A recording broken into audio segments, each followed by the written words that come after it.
तो आज हम एक बहुत ही खास सफर पर निकलने वाले हैं। एक ऐसी कहानी जो दुनिया के सबसे लंबे लिखे हुए संविधान की है, हमारे भारत के संविधान की। देखिए, ये सिर्फ एक कानून की किताब नहीं है। ये एक नए नए आज़ाद हुए देश की आत्मा को, उसके सपनों को कागज़ पर उतारने की एक ज़बरदस्त दास्तां है। तो चलिए इस कहानी में गहरे उतरते हैं। लेकिन सबसे पहले एक सवाल, क्या सच में कोई एक दस्तावेज, कोई एक किताब किसी पूरे देश का मुकद्दर लिख सकती है? अगर भारत की बात करें तो इसका जवाब है हाँ, बिल्कुल। हमारा संविधान सिर्फ नियमों का एक बंडल नहीं, बल्कि ये एक नए राष्ट्र की उम्मीदों का, उसके इरादों का एक ऐलान था। और हाँ, इतने बड़े काम को करने के लिए एक टीम तो चाहिए ही थी। भारत के बंटवारे के बाद हमारी संविधान सभा में 299 सदस्य थे। और ये सिर्फ कुछ नेता नहीं थे, नहीं, ये पूरे भारत की एक जीती जागती तस्वीर थे। अलग अलग धर्मों के, अलग अलग जातियों के, अलग अलग भाषाएं बोलने वाले लोग सब मिलकर एक ऐसे भारत की नींव रख रहे थे जहां हर कोई बराबर हो। अच्छा, इस काम में वक्त कितना लगा होगा? सोचिए जरा, पूरे 2 साल, 11 महीने और 17 दिन।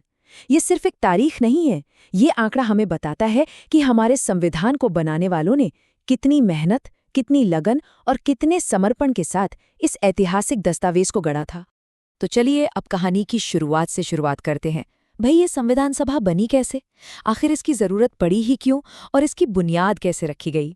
जरा सोचकर देखिए, साल था 1947। भारत आज़ाद होने की दहलीज पर खड़ा था। अब सबसे बड़ा सवाल ये था कि देश चलेगा कैसे। हाँ, अंग्रेज़ों का बनाया हुआ गवर्नमेंट ऑफ इंडिया एक्ट 1935 तो था, पर वो तो एक गुलाम देश को चलाने के लिए था। एक आज़ाद भारत को अपने खुद के कानून चाहिए थे, अपने उसूल चाहिए थे। और यहीं से इस सफ़र की आधिकारिक शुरुआत हुई। साल 1946 में ब्रिटिश सरकार ने कैबिनेट मिशन को भारत भेजा।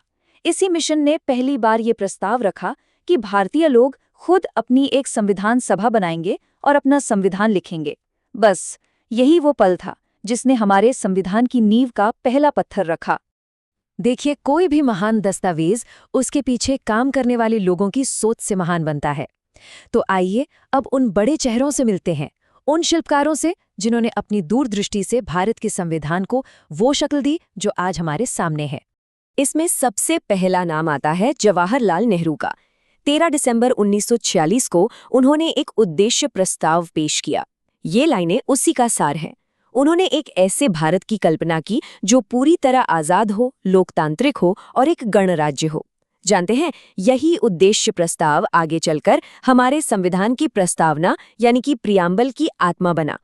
फिर आते हैं भारत के लौह पुरुष सरदार वल्लभ भाई पटेल। हम सब जानते हैं कि उन्होंने 500 से ज़्यादा छोटी बड़ी रियासतों को भारत में मिलाया, लेकिन संविधान बनाने में भी उनका रोल बहुत बड़ा था। नागरिकों के मूल अधिकारों यानी फंडामेंटल राइट्स और राज्यों के लिए नीति निर्देशक तत्वों से जुड़ी जो अहम कमेटियां थीं, उनका नेतृत्व सरदार पटेल ही कर रहे थे। और अब हम उस शख्स की बात करेंगे जिन्हें संविधान का निर्माता कहा जाता है, डॉक्टर भीमराव अंबेडकर।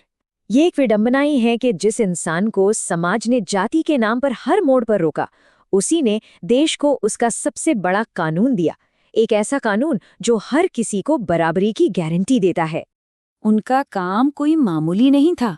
उन्होंने 60 से भी ज्यादा देशों के संविधानों को गहराई से पढ़ा। वो ड्राफ्टिंग कमेटी यानी प्रारूप समिति के अध्यक्ष थे और संविधान के हर एक शब्द, हर एक कॉमा पर जो बहसें होती थीं, उन्हें दिशा देते थे। सच कहें तो उनकी लगन ने ही संविधान को उसका आखिरी रूप दिया। भाई, जाहिर सी बात है, इतना बड़ा काम करने के लिए एक पूरा सिस्टम, एक प्रक्रिया तो चाहिए ही। तो चलिए अब जरा ये देखते हैं कि संविधान को लिखने का ये विशाल काम आखिर पूरा कैसे हुआ। काम को बांटने के लिए कई सारी समितियां बनाई गई, जैसा कि आप इस टेबल में देख सकते हैं। जैसे ड्राफ्टिंग कमेटी के अध्यक्ष डॉक्टर अंबेडकर थे, तो संघ की शक्तियों वाली समिति नेहरू जी के पास थी। ये कुछ ऐसे नाम और कमेटियां हैं जो परीक्षाओं के लिहाज से भी याद रखने बहुत जरूरी हैं। आइए इस पूरे सफर पर एक नजर डालते हैं। दिसंबर 1946 में पहली मीटिंग हुई। इस बीच देश आज़ाद भी हो गया, लेकिन संविधान बनाने का काम रुका नहीं। फरवरी 1948 में पहला ड्राफ्ट लोगों के सामने आया और फिर महीनों की बहसों और बदलावों के बाद 26 नवंबर 1949 को संविधान को अपना लिया गया। और आखिरकार 26 जनवरी 1950 को इसे पूरे देश में लागू कर दिया गया। हमारे संविधान को बनाने वालों की एक बहुत अच्छी बात थी कि उनकी सोच बहुत खुली हुई थी। उन्होंने ये नहीं सोचा कि सब कुछ हम ही बनाएंगे। उन्होंने दुनिया भर के अच्छे विचारों को लिया और उन्हें भारत की ज़रूरतों के हिसाब से ढाला। चलिए देखते हैं हमने कहाँ-कहाँ से प्रेरणा ली। ये बहुत दिलचस्प है। हमारा संविधान एक गुलदस्ते जैसा है जिसमें दुनिया के सबसे अच्छे फूल हैं। देखिए, हमने अमेरिका से मूल अधिकार लिए, ब्रिटेन से संसदीय सिस्टम लिया, आयरलैंड से नीति निर्देशक तत्व लिए और हाँ, दक्षिण अफ्रीका से संविधान में बदलाव यानी संशोधन करने की प्रक्रिया सीखी। ये दिखाता है कि हमने अच्छी चीजें लेने में कोई हिचकिचाहट नहीं दिखाई। चलिए अब इस चर्चा के सबसे गहरे और शायद सबसे अहम हिस्से पर आते हैं। यहाँ हम समझेंगे कि हमारे संविधान का मूल दर्शन क्या है, उसकी आत्मा क्या है और साथ ही उसके मुख्य निर्माता ने हमें क्या चेतावनी दी थी। हमारे संविधान की शुरुआत इन 3 जादुई शब्दों से होती है। हम, भारत के लोग। ये सिर्फ शब्द नहीं है, ये हमारे संविधान की आत्मा है। ये हमें हर पल याद दिलाते हैं कि इस देश में जो सबसे बड़ी ताकत है वो यहाँ के आम नागरिकों के हाथ में है, हम सबके हाथ में है। 25 नवंबर 1949 को संविधान सभा में अपना आखिरी भाषण देते हुए डॉक्टर अंबेडकर ने एक बहुत बड़ी चेतावनी दी थी। उन्होंने कहा था कि ठीक है, हमने सबको वोट का अधिकार देकर राजनीतिक लोकतंत्र तो बना लिया, लेकिन जब तक हमारे समाज और हमारी अर्थव्यवस्था में बराबरी नहीं आएगी, ये राजनीतिक लोकतंत्र हमेशा खतरे में रहेगा। ये एक ऐसी बात है जो आज भी उतनी ही सच्ची है। तो ये थी उस महान दस्तावेज की कहानी जो आज हमारे देश की बुनियाद है। और जाते जाते बस एक सवाल, आज़ादी के 75 साल बाद क्या हमारा संविधान आज भी हमारी राह रोशन कर रहा है? क्या ये उन सपनों को पूरा कर पा रहा है जो इसे बनाने वालों ने देखे थे? इस पर जरूर सोचिएगा।